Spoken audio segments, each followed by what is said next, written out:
অভাব জয় করে ইসরোর বিজ্ঞানী কেতুগ্রামের বিজয়। বিজয়ের বাবা সন্তোষ মণ্ডল পেশায় চাষী, তার ২ ছেলে ও ২ মেয়ে। ২০১৭-তে খাদুন্দি স্কুল থেকে ৯০% নম্বর পেয়ে মাধ্যমিক পাশ করেন বিজয়। বয়স মাত্র ২৩, জন্মেছেন গরিব ঘরে। সমস্ত প্রতিকূলতা জয় করে কেতুগ্রামের শান্তিনগরে গ্রামের বিজয় মণ্ডল যোগ দিয়েছেন মহাকাশ গবেষণায়।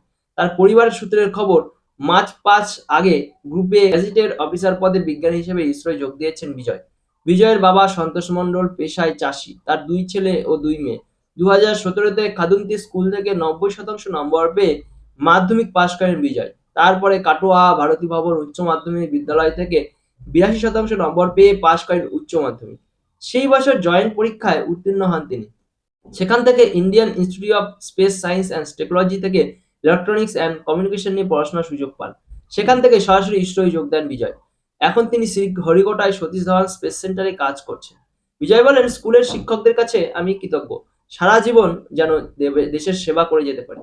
তার বাবার প্রতিক্রিয়া, ছেলের সাফল্যে আমি খুবই খুশি। ভারতী ভবন স্কুলের প্রাক্তন প্রধান শিক্ষক দেবব্রত মুখোপাধ্যায়ের বিশ্বাস, মেধা থাকলে একদিন তার প্রকাশ হবেই।